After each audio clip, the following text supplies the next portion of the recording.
Parcours Stup, épisode hors série sur la formation d'addictologie pendant l'internat. Bienvenue sur Parcours Stup, le podcast sur les stupes. Dans ce podcast, nous allons parler de substances à usage non médical, ce que le législateur appelle souvent drogue. Mais ce podcast ne fait à aucun moment l'apologie de la consommation de stupéfiants. Il est destiné aux usagères et usagers de substances à usage non médical, aux professionnels de la santé, mais également du grand public qui souhaiterait s'informer sur ces questions. En cas d'inquiétude, si vous pensez souffrir de dépendance notamment, je mets en description de l'épisode le lien vers des organismes gouvernementaux francophones qui seront là pour vous aider. Bon podcast.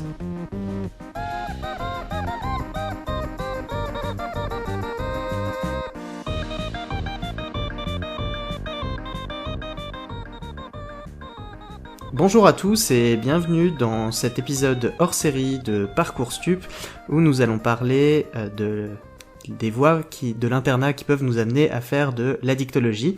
Aujourd'hui, beaucoup de monde pour cet épisode, donc probablement un montage au niveau du son qui risque d'être chaotique pour les oreilles des personnes qui nous écoutent. Alors aujourd'hui, je suis accompagné de 4 collègues, futurs médecins ou certains déjà médecins. Si on les appelle par ordre alphabétique, il y a déjà Evan que les auditeuristes de l'émission connaissent déjà beaucoup. Salut Evan. Bonjour tout le monde. Ensuite, nous sommes aussi accompagnés par Jordan. Salut, bonjour tout le monde. Marly. Bonjour. Et puis Méninge. Bonjour à tous. Alors, je sais pas si les personnes qui nous écoutent connaissent déjà Evan, mais je te laisse peut-être te présenter brièvement à nouveau.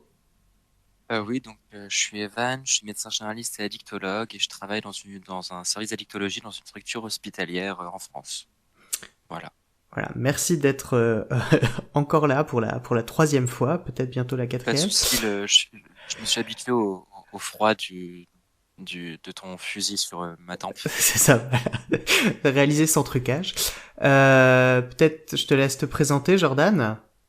Ouais, moi c'est Jordan, je suis en 5e année de médecine dans le sud de la France. Voilà, et puis tu streams, c'est ça aussi ? Ouais, c'est ça, je stream sur Twitch un peu de tout. C'est ce que je fais un peu à côté, ouais. C'est ça, j'ai découvert qu'il y avait même des lives de révision en fait. Ça je fais pas, mais oui, il y en a plein qui font ça. Ok, ensuite on a Marly. Oui, je suis comme Jordan, une étudiante en 5e année de médecine, mais dans le centre-ouest de la France, après une passerelle en 2017. Passerelle depuis quoi ? Master de biologie. Ok. Et puis, Méninge. Moi, je suis un interne en psychiatrie à Paris et je fais une formation d'addictologie. Je fais ce qu'on appelle la FSC d'addictologie. Voilà. Alors, bienvenue tout le monde. Alors, en préparant l'émission, l'idée pour moi aussi d'avoir des externes, c'est que cet épisode hors série, il est destiné à nos futurs collègues. Alors c'est vrai que ce sera un épisode qui sera très médico-centré, c'est pour ça que c'est un épisode hors série. Et cet épisode, il est plutôt destiné aux externes. Pour moi, c'est important de pouvoir présenter la formation d'addictologie à ceux qui seront peut-être un jour addictologues, de pouvoir faire un peu de prosélytisme. Et puis la raison aussi pour laquelle on avait des externes aujourd'hui, c'était parce que j'ai pas encore terminé mes études de médecine, alors que ça fait plus d'une décennie que j'ai passé ma première année de médecine, et en fait, avant même d'avoir pu terminer les études de médecine, je m'aperçois qu'elles ont déjà changé 2-3 fois, et en préparant cet épisode, c'était intéressant de voir à quel point, au cours des études en même pas 10 ans, en fait, à quel point tout a changé déjà 2 fois, et puis je m'aperçois que la 5e année de médecine, on dit même plus la D2, en fait, la D3, du coup. C'est la D2 ou la D... Non, la D3, c'est ça ? D3, ouais, mais après, on le dit entre nous, hein, ça va plus vite, sinon c'est DFASM2, il me semble, Jordan, tu me corriges. C'est ça. Ça veut dire quoi ? C'est diplôme de formation approfondie en sciences médicales, 2e année. Ouais, c'est compliqué. D'accord, donc c'est genre un master, quoi. Ouais, mais comme je disais tout à l'heure, en fait, la Convention de Bologne de 98 est très peu respectée dans les UFR santé, donc on peut peu parler d'équivalence L2, L3, M1, M2. Donc en fait, on se repère effectivement avec cette nouvelle nomenclature là de DFG, SM, formation générale en sciences médicales avant l'externat. et après ses formations approfondies en sciences médicales jusqu'à l'ECN. D'accord. Et comment ça se passe? Enfin, voilà, on dit toujours externe ou ça, pareil, ça n'existe plus? C'est peut-être variable selon les régions, mais ça se dit encore chez moi, en tout cas, ouais. Ouais, on dit toujours externe, hein. Et puis ça se passe comment alors? Donc vous avez 6 semaines à l'hôpital, 6 semaines en cours, ou c'est matin après-midi? Enfin, ça se passe comment maintenant? Mais Jordan, vas-y, si tu veux commencer. Bon, en fait, ça dépend pas mal des facs. Il y en a qui alternent, comme tu dis, entre stage et cours. Nous, à Marseille, on a un stage tout le temps, mais tous les matins. Et l'après-midi, donc, c'est réservé aux cours. Et ils ont une cohérence temporelle, c'est ça qui est bien à Marseille. Je sais que ça se fait pas du tout partout. C'est que par exemple, si je suis en stage en cardiologie, je vais avoir des cours de cardiologie l'après-midi. Donc voilà, ça nous donne une cohérence entre les cours et les stages. Mais sinon, ouais, stage tous les matins et cours les après-midi. D'accord. Et ça, C'est un peu différent, effectivement, après selon les facs, ouais. et toi dans la tienne, c'est comment, Marly? C'était comme Jordan avant en termes de temps partiel tous les matins, mais ils nous ont changé ça depuis 1 an maintenant, bah, justement sous prétexte qu'il fallait un peu coller au modèle national qui devait être une alternance, j'imagine, en temps plein, entre guillemets, avec des temps de on, stage, et temps off, cours. Donc nous, on alterne 3 semaines, 3 semaines. Mais par contre, pas du tout de cohérence avec les cours, puisqu'en fait, nos terrains de stage sont ouverts à tous et pour tous, sans vraiment distinction de niveau d'études. Enfin, à quelques exceptions près, donc on n'a pas ce rapport avec le théorique, quoi. D'accord, ouais, parce que moi, enfin, de mon temps, j'ai souvenir effectivement d'avoir fait genre les 3 semaines avec l'examen de cardiologie à la fin, et puis au milieu, tu te retrouves, par exemple, en gastro-entérologie qui a rien à voir, quoi. Et puis 3 ans plus tard, tu refais l'examen de gastro-entérologie, du coup, t'as aucun bénéfice du stage que t'as fait. Enfin, donc c'est ça, c'est au bon vouloir des doyens, quoi. Nous, c'est Ouais, tout assez à fait. Et puis récent. même, vas-y, je t'en prie. Ah, pardon. Nous, c'est Oh, assez c'est bon. récent, cette cohérence temporelle. Je crois que ça fait 3 4 ans qu'ils l'ont mis en place. Avant, c'était pas comme ça, quoi. Et puis, Mais je crois que ça existe à Nantes, etc. aussi, hein. Vous n'êtes pas isolé, il me semble, dans le. Et donc, du coup, alors, comment ça se passe pour préparer le CN? Donc, le CN, ça se prépare sur ce DFGSAM, c'est ça? DFASM, ouais. Ouais, je pense DFASM? en théorie, oui. Ouais. En théorie. Pourquoi? Bah après, comme je disais Jordan, il y a tellement de différences entre les facs. Il y a des facs qui commencent externat en 3e année, dès la D1 en fait. C'est pas forcément le cas d'autres. Donc après, à voir comment le contenu des cours est abordé. Est-ce qu'ils continuent à physiopathe un peu du premier cycle ou est-ce qu'ils font directement sur les collèges en référence? Je ne sais pas. Mais après, bah voilà, ça dépend de tes stages aussi. Tu les bosses comme tu peux. Ça dépend aussi du rythme des partiels qui va peut-être laisser plus ou moins de temps à certains. Moi, je sais que nos partiels, c'est tous les mois et demi quasiment. On n'a pas de partiels par semestre. Donc au final, peu de temps pour le reste de l'année, en tout cas, à bosser autre chose que les examens, quoi. Ouais, bah ça c'est malheureusement j'ai l'impression qu'il y a certaines choses qui changent pas. Et puis du coup, alors voilà, j'imagine il y a des concours blancs encore, ça se fait ça, nationaux. Oui, ouais, surtout en D4. Après, niveau national, ouais, plutôt un D4, donc en 6e année. Voilà. Et pour passer l'internat, ça se passe comment? Alors enfin, n'étant plus en France maintenant, j'ai suivi ça de loin, mais maintenant il y a un contrôle continu un bout, ou ça c'est des choses qui ont jamais été mises en place? En prie, Marly, si tu veux expliquer. Euh, non, bah en tout cas, pas que je sache, pas de contrôle continu. Il faut valider sans compensation les matières chaque année pour arriver jusqu'au concours. Après, les concours blancs, effectivement, il y en a des régionaux, des nationaux, il y en a des locaux aussi même parfois. Je pense que le seul truc un peu qui soit en continuité, au final, pendant l'externat, c'est les quotas de garde qui vont faire valoir un petit peu cette validation finale et ce qu'on a dans les maquettes, là, les passages obligatoires, c'est-à-dire souvent c'est urgence ou réa.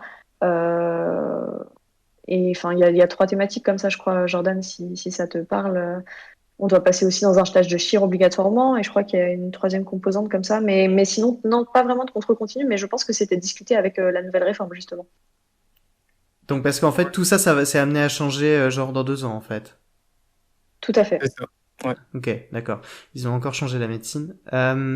Et du coup, alors le concours, enfin, est-ce que ça s'appelle toujours l'ECN ou c'est IECN maintenant, c'est ça? C'est ECNI, ouais, mais c'est ECN hein, entre nous de toute façon, comme toujours, mais c'est ECNI, ouais. Et ça se présente comment alors le concours en 2021? Jordan, vas-y si tu veux. En gros, ça se passe sur 2-3 jours, si je dis pas de bêtises. On a 18, je crois 18, si je dis pas de n'importe quoi. 18 cas cliniques, en gros. Après, tu as 120 questions isolées et une épreuve de LCA. Et c'est tout en QCM. Donc, voilà. Et c'est sur 3 jours que des QCM, ouais, voilà, comme je l'ai dit. Ouais, tout à fait. Ça se divise en fait en 5 épreuves. La première, ça va être les DP, la deuxième des QI, la troisième des DP pour alterner un petit peu comme ça, et la LCA au milieu qui va durer 3 heures. Et après, il y a toujours plus ou moins des demi-journées de rattrapage en fonction soit des problèmes techniques, soit des fuites de sujets comme on a pu en avoir. Mais oui, c'est tout à fait ce que Jordan a dit. D'accord. Et puis là, par contre, j'ai vu maintenant, vous avez les résultats hyper rapidement parce que c'est fait sur tablette ou sur ordinateur? Sur tablette, ouais. Mm. D'accord. Ok. Et puis les tablettes sont fournies ou chacun doit avoir sa tablette pour pouvoir passer l'épreuve? Par les facultés, oui, il y a des stocks de tablettes nominatives en fait qu'on reprend. Enfin, je sais pas pour toi, Jordan, mais moi à chaque partiel j'ai la même, et je suppose que jusqu'à l'ECN ce sera comme ça. Et il y en a assez pour tout le monde, il y a pas de souci. Non, ça alterne, c'est pas par personne, je pense. Juste on se déconnecte du site et après, voilà. Ok. Et puis vous avez les résultats assez rapidement alors du coup. Ouais, ouais. Ah, ouais, ouais, assez, C'est assez sur vite. Je crois que 2-3 c'est jours. quoi? Et puis alors, Bah, il me, bah, il me semble que ça tombe assez vite, ouais. et moi je me posais la Ah. question. Alors du coup, il y a la psychiatrie, mais puis après ça peut-être Evan et Méninge pour répondre, mais il y a Non, j'allais juste dire que mon année, Ouais. c'était, on avait eu les résultats en une semaine. Ouais, ouais, voilà, à peu près une semaine. Ouais, enfin, de mon temps, il avait fallu attendre 6 semaines, donc t'as un dur retour à la vie civile, on va dire ça comme ça. Et puis quand tu commences à aller un petit peu mieux, il y avait le coup près des résultats qui tombaient, et puis bah voilà, pour certains la dépression, t'apprends que tu vas devoir partir à l'autre bout de la France, etc. Enfin là, je me dis, t'as à peine le temps de sortir du traumatisme de la D4 que tu sais déjà comment ça va se passer. Enfin, je sais pas après si l'amphi de garnison arrive tout de suite ou ça se passe comment une fois qu'on a les résultats. Il y a plus tout à fait d'amphi de garnison. En fait, c'est sur une plateforme qui s'appelle Céline. Et les choix, Jordan me corrigera si je dis une bêtise ou les autres même, mais je pense que les choix, ça se fait de juillet jusqu'à toute fin août. Et Alors, en gros, voilà, il faut classer les choses comme ça et les choix définitifs seront Ah oui, c'est ça. Mais après validés. ouais, c'est ça. Moi, je crois aussi que c'était sur Internet, puis que tu mettais genre toute une série de scénarios, genre si j'ai ça, si j'ai pas ça, mon deuxième choix c'est ça, puis on choisit par spé, par ville toujours. c'est Il ça. me semble ouais, que c'est tout ça. Tout à fait. En fait, en gros, c'est sur une plateforme Céline. Donc, une fois que le CN est passé, une semaine après, on a les résultats avec du coup son classement. Et en fait, les classements, ils sont plus ou moins définitifs parce qu'après, il y a des gens qui peuvent décider de redoubler, des gens qui peuvent décider de se déclasser. C'est-à-dire, par exemple, quand on a un conjoint, on peut dire, eh ben, moi, en fait, je veux me déclasser, c'est-à-dire prendre le classement d'après mon conjoint si je suis mieux classé que lui. Et donc, du coup, hop, on se retrouve classé d'après lui. Donc, du coup, ça décale tout d'une personne. Et ça, en fait, ça peut varier entre, du coup, les résultats et finalement le début de ce qu'on appelle, ce qui est plus l'amphi-garnison, mais ce qui est l'amphithéâtre des choix virtuels au mois de septembre, qui commence en septembre. Et donc, il y a en fait, pendant cette période-là, donc de fin juin à septembre, en fait, ça va être des pré-choix où on peut mettre tous nos vœux. Et en fait, il y a un algorithme qui permet donc de suivre en direct, en fonction de ce que chaque externe de France a mis comme pré-choix, ce qu'il va pouvoir obtenir au moment du choix terminal qui se passera au mois de septembre. Et ensuite, en septembre, en fait, les gens sont appelés par journée, entre guillemets, c'est-à-dire qu'ils vont faire passer les 1000 premiers le premier jour, etc. Et en fait, il faut se connecter à une certaine heure. Et en fait, on attend, on voit du coup les gens qui sont devant soi qui choisissent. Et donc, ça permet de confirmer ou pas son vœu, parce qu'il peut y avoir, ça arrive parfois, des surprises de voir que finalement, il y a quelqu'un qui change d'avis devant, donc les choix se modifient, etc. Et donc après, quand arrive son moment où c'est à nous de choisir, et ben on a à peu près 2 minutes pour confirmer soit son vœu qu'on a fait pendant l'été, soit de changer. Et si on met un peu trop de temps, en fait, il y a quelqu'un qui nous appelle, qui est un des organisateurs de l'ECN, qui nous appelle pour bien être sûr que on est bien connecté, pour éventuellement nous guider si on a un problème de choix ou si on n'arrive pas à utiliser l'application de l'amphi virtuel. Et ensuite, après, une fois qu'on a validé, eh bien, on reçoit un courrier par la poste et un courrier numérique avec notre choix, notre affectation de ville et notre affectation de spécialité. Ok. Et puis, alors pour nos deux futurs internes, vous aimeriez faire quoi dans le futur? Enfin, c'est quoi vos vœux à l'heure actuelle? Vas-y, je t'en prie. C'est un petit peu plus flou, je pense, que le projet de Jordan, mais il vous en parlera. Mais moi, j'hésite beaucoup entre la médecine générale et la médecine d'urgence parce que j'ai des projets aussi associés que j'aimerais concilier plus tard. Donc, j'essaie de voir ce qui est le plus faisable de faire. Comme j'aimerais aussi faire de la recherche et de l'enseignement, c'est une réflexion qui est en cours. Donc, pour l'instant, entre ces deux-là. Donc de la psychiatrie. Mais j'ai prévu de faire le DU de DCC, par exemple. Donc, un petit peu de psy dans l'histoire. Nice. Quel DU tu disais? J'ai pas entendu. Il y a le DU de thérapie cognitivo-comportementale à Ah, Montpellier, qui est par exemple. ok. Ok. Et puis toi, alors Jordan, effectivement, pour les gens qui te suivent un petit peu sur Twitter, on sent que tu es déjà un peu plus engagé dans une voie. Ouais. Ouais, donc du coup, la psychiatrie. Après, je suis toujours. Je reste ouvert à tout. Mais c'est vrai que j'avais commencé médecine pour la psychiatrie. Et à un moment, j'aimais un peu tout. J'aime tout le reste, en fait. Mais la psychiatrie reste quand même, pour l'instant, numéro un dans mes choix. Et voilà. J'aime bien aussi la médecine d'urgence, la médecine générale. Psy a un avantage pour l'instant. D'accord. Ok, alors on va essayer de te confirmer ton impression. Et moi je me demandais alors effectivement pour vous donc qui êtes encore des cellules totipotentes, est-ce que vous avez accès à ce stade de votre formation à des questions générales d'addictologie? Est-ce que c'est enseigné? Est-ce que on en parle un petit peu dans vos bouquins de cours ou est-ce que c'est vraiment quelque chose qui est assez nébuleux? Non, on a une partie dans le collège d'addicto, une partie d'addicto dans le collège de psychiatrie, il me semble, si je dis pas de bêtises. Ouais, c'est Ouais, ça. ouais, tout à fait. Ouais, Ouais. c'est ça. Et des fois, j'ai des petits doutes comme ça. Mais ouais, non, on n'est pas. Moi, nous, je sais que personnellement, les cours d'addicto, on les fait pas plus que ça à la fac, parce qu'ils sont obligés de faire sauter des cours parce qu'on n'a pas assez de cours par rapport au nombre d'items. Donc, on les fait pas particulièrement, mais il y a quand même dans les collèges une bonne partie d'addicto qui permet d'avoir, je pense, peut-être un très léger aperçu de la dictologie. Très léger. Ouais. Et puis ce que j'entends, c'est finalement que le regard sur la dictologie quand on est externe, c'est des items qui sont abordés uniquement par les psychiatres. Si je dis je pense, je sais pas. Mais oui, en principe, Pour moi, surtout oui. par les. Ouais, voilà. Et pour moi, assez survolé, parce qu'effectivement, comme dit Jordan, c'est constamment le type d'item qui va sauter, parce qu'effectivement, manque de temps et manque d'heures de cours pour traiter tout l'ensemble des items de psychiatrie. Et je trouve qu'on est.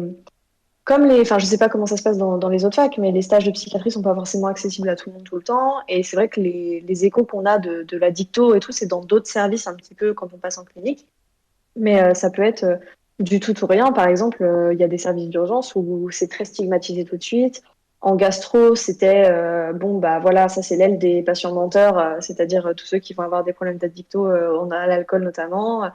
Donc, je trouve c'est très dichotomique et en même temps aussi très caricatural, quoi qu'il en soit. Et que ce soit bien fait, entre guillemets, par les psys ou mal fait parfois par les autres spécialistes.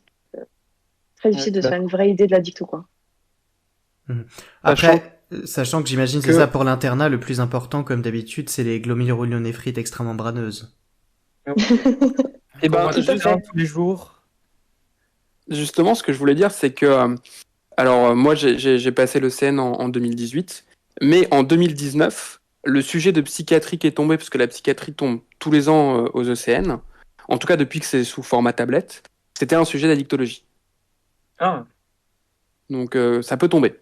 ouais. On peut demander aux externes de savoir prendre en charge, notamment, je crois, de souvenir, c'était un un sevrage en alcool, ou en tout cas, ça commençait par un patient qui venait avec une présentation un petit peu étrange, et en fait, il faisait des symptômes de sevrage d'alcool.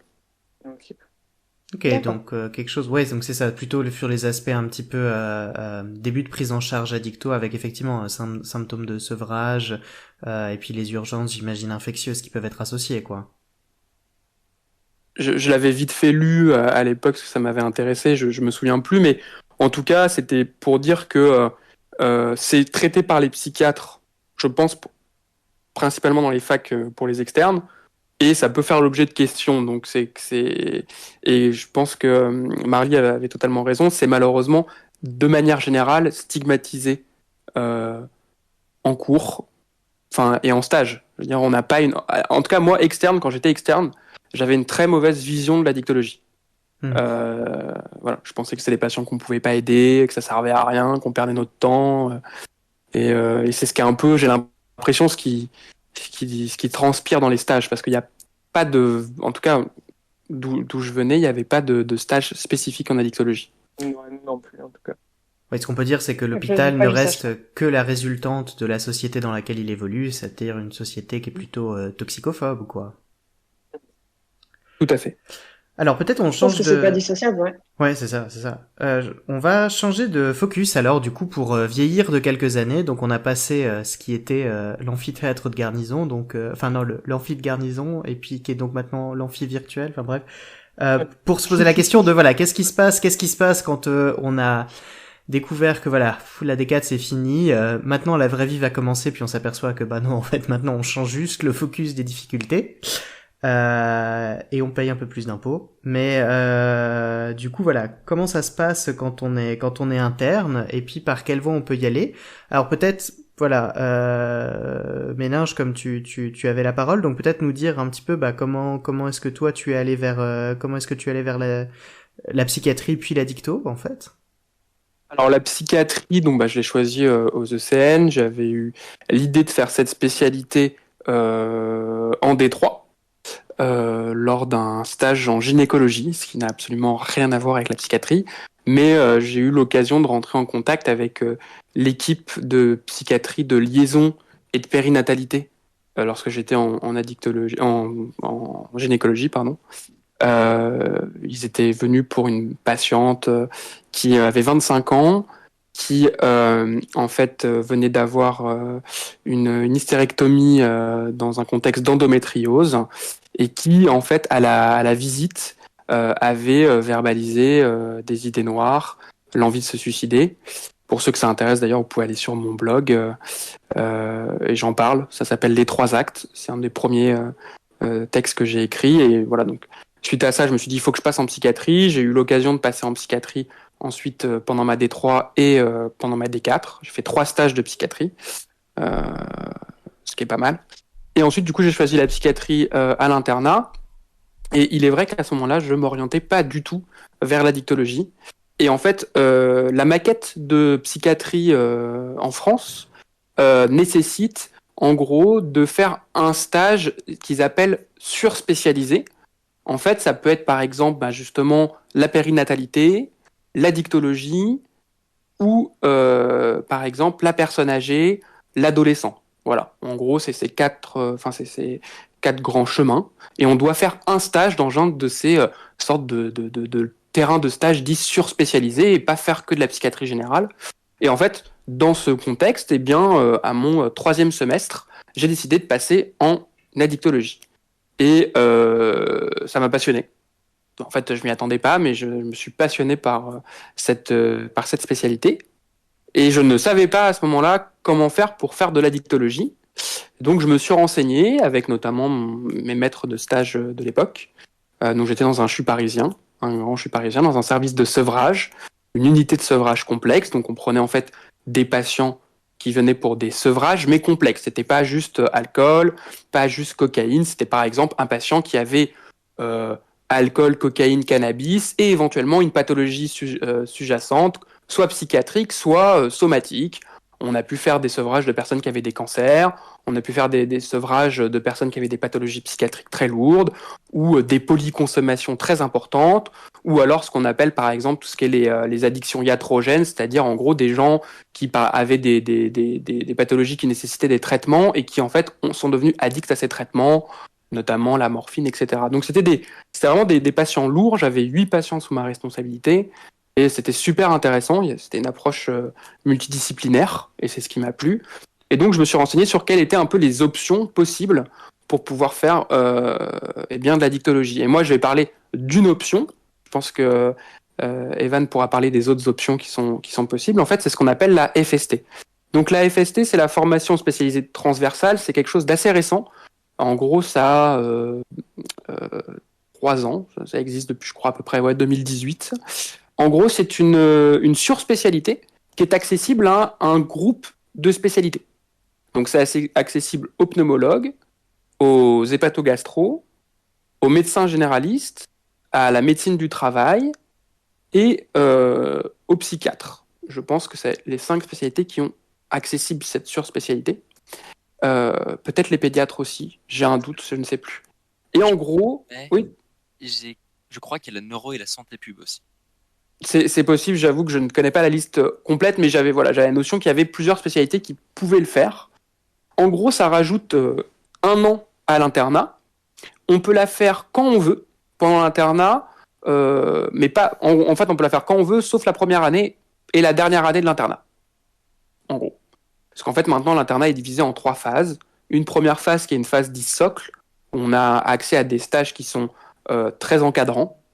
Une deuxième phase, qui est ce qu'on appelle la phase d'approfondissement, où on est censé prendre ses marques, commencer à s'autonomiser. Donc c'est pendant cette phase que doit être faite la FST. Et une troisième phase, qui est ce qu'on appelle la phase de consolidation, qui est une forme d'autonomie complète. On est quasi un chef, mais on ne porte pas le nom. On appelle ça les docteurs juniors, en gros. Ça c'est un autre débat, mais voilà, c'est la dernière phase. Et en fait, on ne peut pas faire la FST pendant cette phase-là. Donc en gros, on rajoute 1 an à l'internat pour faire cette FST. Et donc cette FST, elle est composée de 2 stages.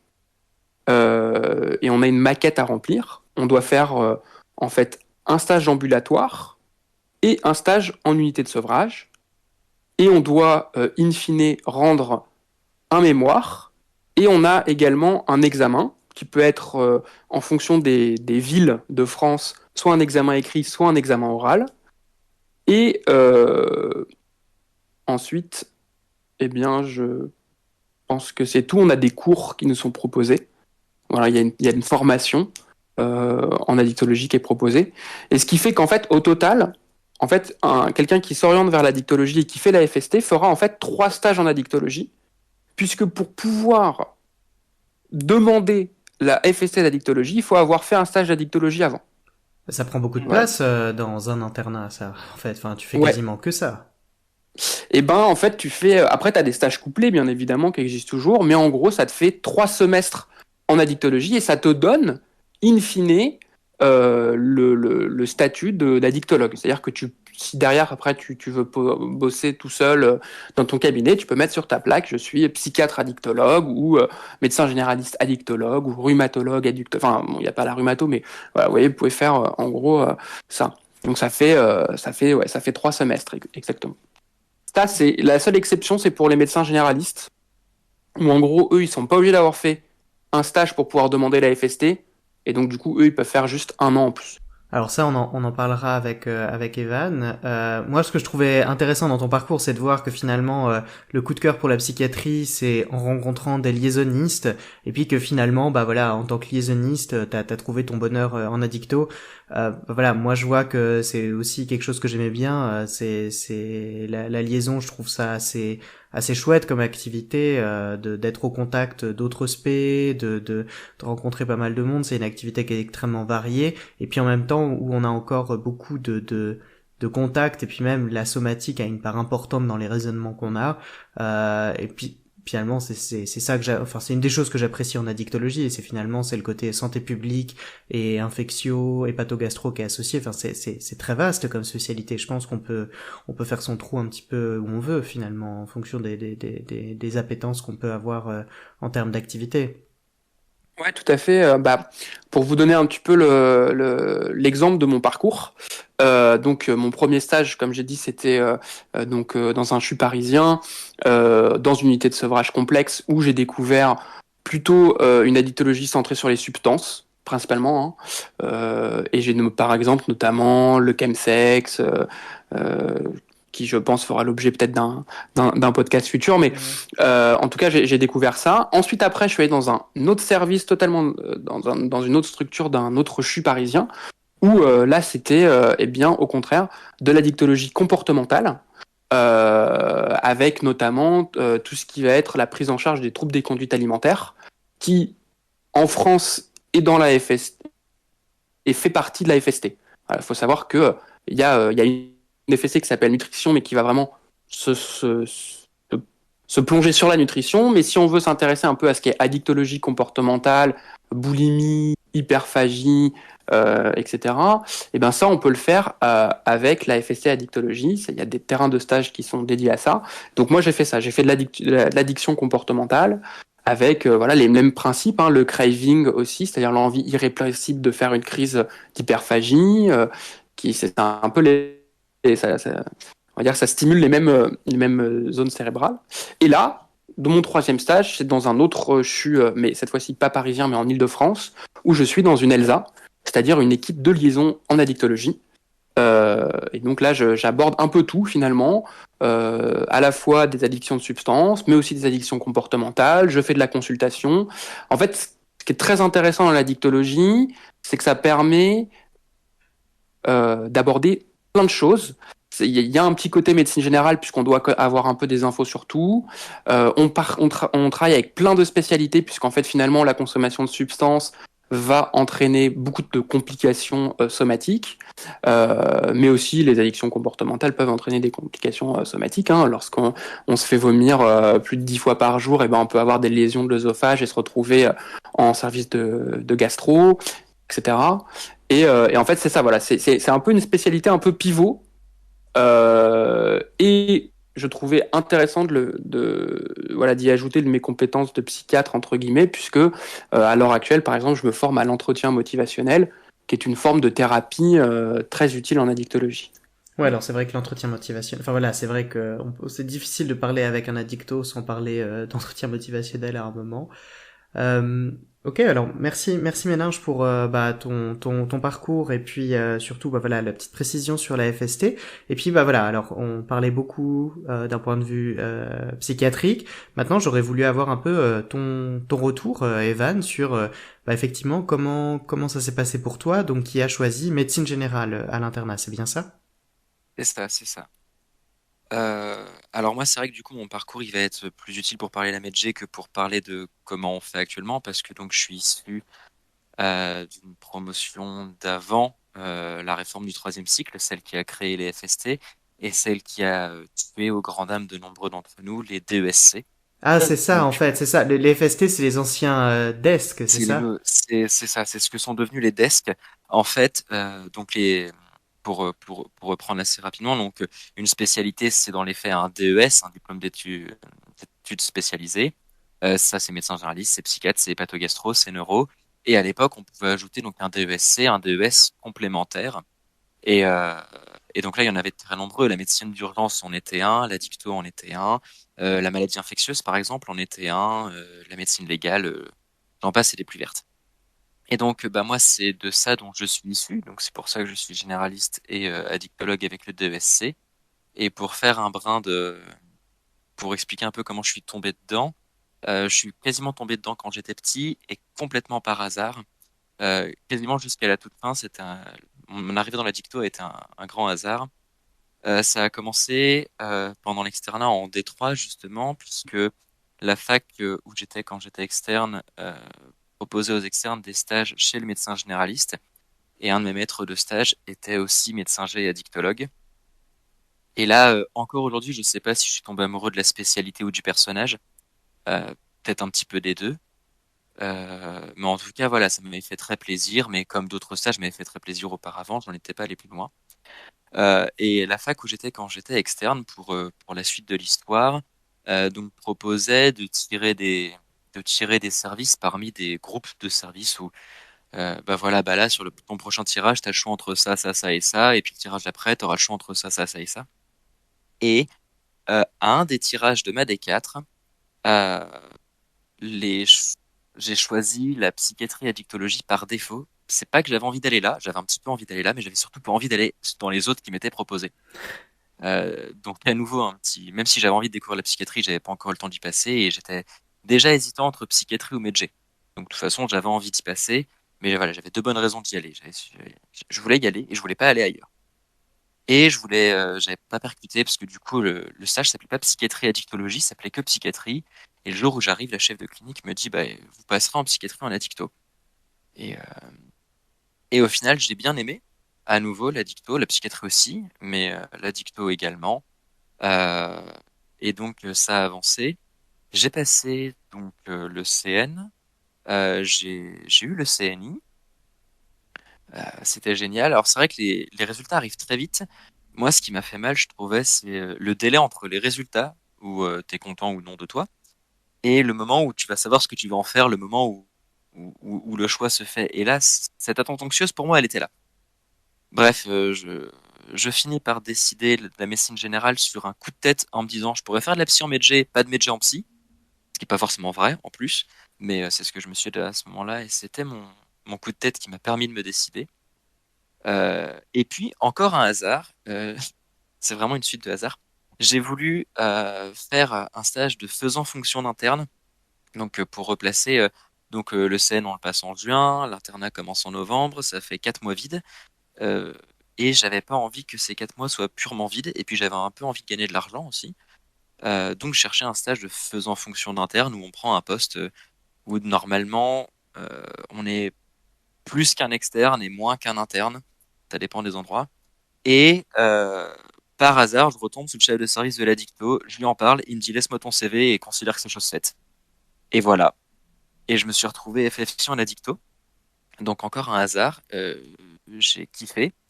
Donc du coup, c'est le stage en la dicto, c'est dans le CHU où j'étais, et c'était une unité de sevrage complexe également. Euh, donc de fil en aiguille, voilà, je passe mon été là-bas et j'aime beaucoup. Et puis donc je commence à creuser un petit peu et je découvre ce DESC qui du coup était quand même un peu plus prenant dans un sens que la FST, puisque du coup le DESC durait 2 ans et s'étalait sur la dernière année de l'internat et une année de post-doc entre guillemets. Où, en gros, il fallait donc faire 2 ans dans un service validant, donc 2 semestres pendant l'internat et un an pendant ce qui pourrait devenir soit un poste de praticien hospitalier contractuel, soit le plus ou le très plus souvent un assistana ou un clinica. Et lorsque j'ai découvert ça, je me suis grandement découragé parce que donc 2 ans de cours, ça me paraissait un peu long. Là, j'en avais un peu plein la tête en sortant de la D4. Et puis, de ce que j'en avais entendu de façon très floue, de quand j'essaie de traîner mes oreilles parmi les internes quand j'étais encore externe, avoir un assistana ou un clinica, ça semblait être vendre son âme euh, pour essayer d'obtenir le poste et puis vendre son âme pour le garder après.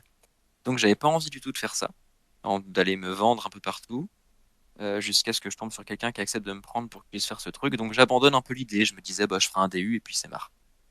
Et puis, je recroise à plusieurs reprises des membres de ce service à nouveau par pur hasard. Et de fil en aiguille dans la discussion, ils me disent qu'ils cherchent quelqu'un et qu'ils avaient aimé bosser avec moi. Et bah, je me suis inscrit et voilà, je suis addictologue. Donc j'ai fait mes 2 semestres pendant l'internat vers eux et je suis chef de clinique vers eux maintenant. Euh, donc voilà, avec du coup cette petite spécificité, je pense que pour le coup, la FST a permis de repenser les choses pour l'addicto et c'est très bien, c'est que le DESC est officiellement pas ouvert aux médecins G. C'était à la discrétion du coordinateur régional. Ok. Et d'ailleurs, la maquette de médecine générale à l'époque ne permettait pas du tout de faire un DESC, puisque la maquette de médecine générale à l'époque, en tout cas là où moi j'étais, c'était un semestre libre, un semestre en médecine polyvalente, un semestre de maternité ou de pédiatrie. Je suis en train de me perdre. 2 semestres chez le praticien. Il m'en manque un. Je me Il n'y suis a pas de perdu. la Enfin bref. PED? Bah, c'est ped ou gynéco. Ah, Ça ok. fait un stage. Ped Il n'y avait gynéco. pas le ça se passe? Bah, ça fait 2 semestres de praticien. une médecine poly, Et un urgence. urgence et un libre. Voilà. Et donc, en fait, ça fait qu'un seul stage libre. Et ça tient pas. Et donc, du coup, moi, j'ai dû demander une dérogation et je n'ai pas fait mon SASPAS. Donc, le deuxième stage chez le praticien, je ne l'ai pas fait. Je l'ai transformé en stage d'addictologie. Et donc, euh, et donc voilà. J'ai fini ma première année de clinica. Ça y est, je suis addictologue. J'ai passé mon mémoire. Ça a été validé. Euh, Félicitations. Merci. Bravo. Euh, Ça a été Bravo. validé avec plusieurs mois de retard parce que le coordinateur régional avait oublié d'envoyer les papiers. Ça C'est- arrive toujours. ça m'a fait tiquer, c'est quand la faculté m'a demandé si je comptais me réinscrire pour valider mon mémoire. Genre 3 mois après que je l'ai validé vraiment, et je me suis dit, mais qu'est-ce qui se passe? Comment ça? Bref. Donc voilà, ça c'était pour mon parcours, qui était purement par hasard, mais où j'ai découvert ce qui m'a plu dans la dicto, ce que vous avez déjà beaucoup dit, c'est-à-dire cette transversalité importante, cette pluridisciplinarité. On a beaucoup parlé de pluridisciplinarité entre les spécialités médicales, mais également entre les corps de métier. L'intégralité des personnes qui travaillent dans le service avec moi, je ne me verrais pas faire je ne verrais pas faire de la dicto sans elles et sans eux. Euh, j'ai dédié un hôtel à l'assistante sociale qui est dans le service, qui fait des miracles, je ne vois pas comment le dire autrement. Les psychothérapeutes, tous les infirmiers, toutes les infirmières. Enfin voilà, vraiment. Et il y a encore d'autres corps de métier qui bossent avec nous. J'en oublie et je vais m'arrêter là pour pas risquer d'oublier le dernier que j'ai vexé. Mais vraiment, cette interdisciplinarité, ça m'a vraiment plu. Euh, on bosse jamais seul et on prend vraiment euh, toutes les, enfin, toutes les données sont bonnes à prendre. Alors, c'est le côté médical qui aura la décision finale, parce que c'est ainsi que c'est construit et que la responsabilité repose sur les épaules du versant médical. Mais au final, quand on discute en synthèse, vraiment toutes les opinions se valent. Il y a pas de piédestal, il n'y a pas de supériorité. Moi, c'est ce qui m'a beaucoup. Et puis, en effet, ce qui m'a beaucoup. Donc, cette interdisciplinarité et cette transversalité dans les spécialités également. Moi qui hésitais entre la médecine et la psy, avoir une spécialité qui demande de faire un peu de psychothérapie, en tout cas peut-être plus qu'un chirurgien orthopédique, si je me permets cette Toujours la balle perdue. C'est ça. Permets-toi. j'aurais pu dire Permets-toi. cardiologue. J'aurais pu dire Ça cardiologue. marche aussi. Mais il y aura Mais, pas d'orthopédiste qui écoutera cette émission, donc on est bon. Donc voilà. Non, mais en tout cas que d'autres spécialités qui en effet sont plus techniques et je dénigre pas parce que je serais incapable de faire ce que les spé techniques font. Mais voilà, moi ça m'a fait plaisir de découvrir. C'est je pense aussi ce qui m'a fait m'y tourner, donc de découvrir cette spécialité qui m'a permis d'être en fait à mi-chemin entre de la médecine physique ou somatique et puis de la médecine plus psychothérapeutique. Euh, donc voilà, un parcours très hasardeux, mais le lancer de dés a été favorable, je trouve. Voilà, et je suis très content d'être là où je suis. Ce que je trouvais intéressant aussi en vous écoutant parler tous les deux, enfin, c'est voilà, j'ai l'impression que les arguments que vous avez, en tout cas, ce qui vous a plu des deux côtés, c'est un peu les mêmes choses finalement. C'est ça, c'est quelque chose, une activité qui est très variée, qui est au contact, un des autres spé et deux effectivement comme tu le rappelais Evan des autres corps de métier. Enfin c'est agréable de effectivement des fois de discuter tout simplement même aussi juste avec des psychos hein, enfin qui ont une vision très différente du monde par rapport aux psychiatres. Les sociaux, je dirais effectivement comme tu le dis Evan, hein, sans les sociaux un service d'addicto il peut pas fonctionner. Donc c'est vrai que je trouve ça hyper intéressant, c'est vraiment du vrai travail d'équipe, c'est hyper chouette. Je trouve qu'en termes aussi de laisser de la place aux patients pour être acteurs de leur projet de soins. Enfin, je trouve c'est chouette aussi. Hein. Enfin, vraiment, je trouve que c'est une spé où on peut sentir l'expertise côté soignant et l'expertise côté soigné se discuter, puis essayer de co-construire quelque chose. Et la dernière partie aussi que je dirais, c'est une spé aussi où on peut sortir de l'hôpital ou du cabinet. Enfin, c'est vrai que je trouve que le soin communautaire est vraiment chouette. Les interventions dans le milieu, des fois, quand on fait des actions de réduction des risques et puis on se retrouve directement dans des lieux de consommation pour faire de la prévention ou aller rencontrer telle personne qui accepte pas de nous rencontrer ailleurs, etc. Enfin, moi, c'est vrai que les deux trois fois les premières fois où j'ai eu à sortir en ville et puis à me retrouver des fois dans des endroits assez singuliers, enfin je trouve on prend conscience d'une autre réalité de la vie de la ville, et c'est là où je me suis dit bah c'était chouette de prendre un regard autre et puis de se retrouver à l'extérieur de l'hôpital et puis de voir des choses enfin très réelles et très vives se passer. Je trouve que c'est aussi une autre réalité qui est chouette à découvrir et qui est je trouve pas possible dans bah si il y a les smuristes aussi qui sortent de l'hôpital et puis qui vont se retrouver finalement dans le milieu, mais je trouve que c'est aussi une des richesses de l'addicto de rencontrer la réalité de vie des gens. Ouais, la dictologie, c'est une spécialité très sociétale en fait. Mhm. C'est-à-dire que elle se nourrit de ce qui se passe dans la société, des tendances de consommation, des lois. Et donc c'est aussi pour les gens qui peuvent être intéressés par la santé publique, c'est aussi une spécialité particulièrement intéressante. Et tu l'as dit, c'est aussi une spécialité sociale. Ça, c'est un point aussi que je trouve important. C'est-à-dire qu'il y a un vrai bénéfice rendu, c'est-à-dire on traite les gens de leurs soucis de santé, mais aussi on traite les gens finalement dans leur vie entre guillemets, c'est-à-dire que bah, là on va leur retrouver un logement, on va leur trouver un hébergement, on va construire des projets, des appartements thérapeutiques. Et c'est pas seulement je pose un stent et voilà, le monsieur rentre chez lui. C'est vraiment une prise en charge globale du patient.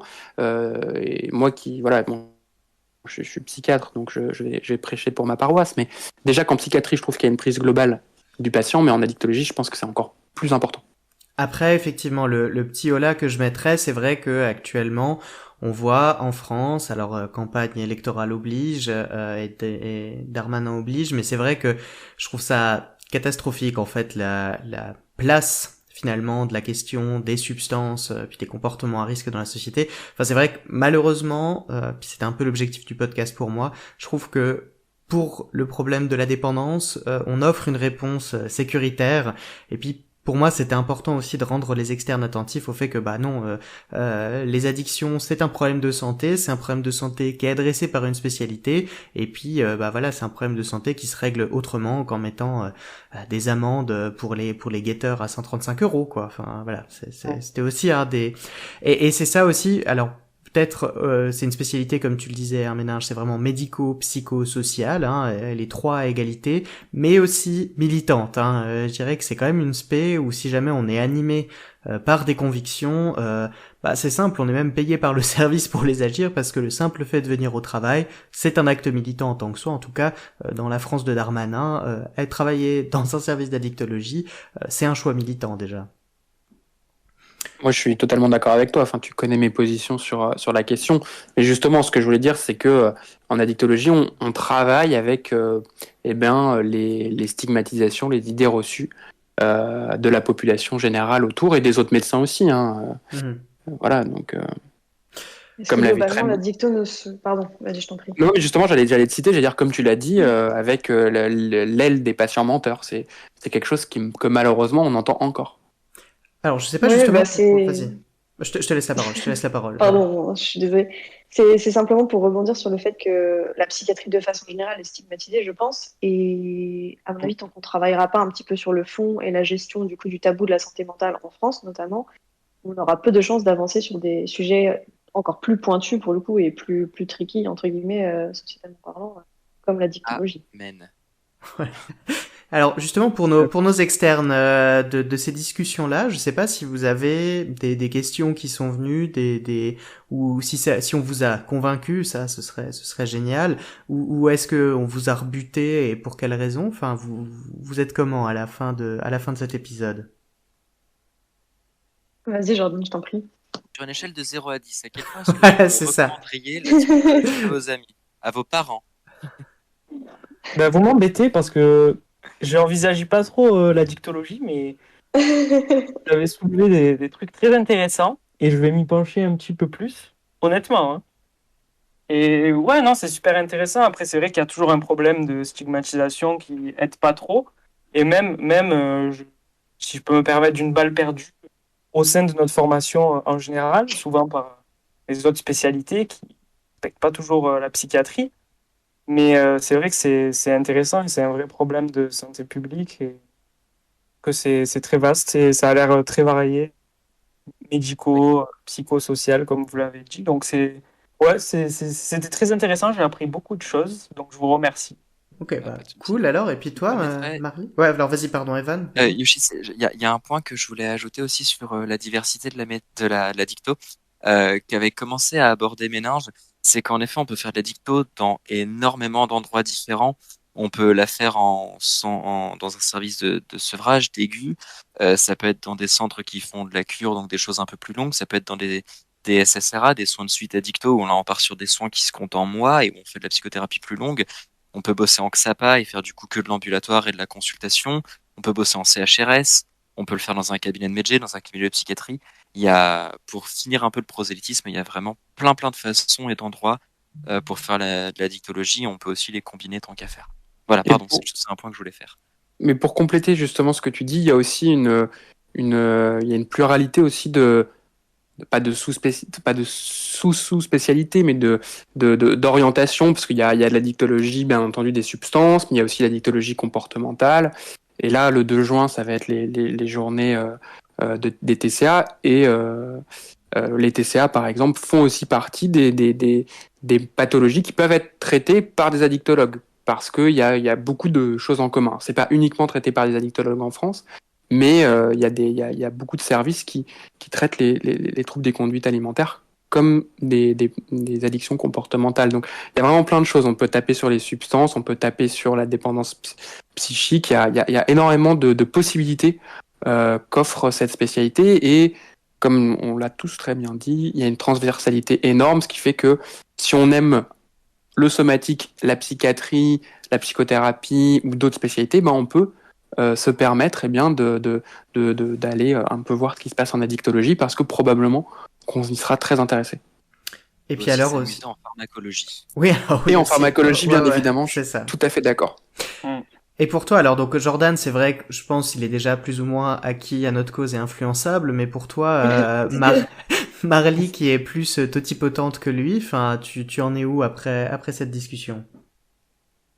C'est vrai que moi, comme j'ai eu l'occasion de passer en réanimation et beaucoup aux urgences, j'ai pu voir un peu vraiment de premier plan ce que les addictologues et les infirmiers addictos et psy faisaient pour ces types de patients. Donc je trouvais ça déjà très intéressant, même avant ce podcast. Mais c'est vrai que pour des raisons personnelles, je pourrais pas faire addicto, moi personnellement. Donc malheureusement, désolée, je ne suis pas vendue encore à cette sphère-là.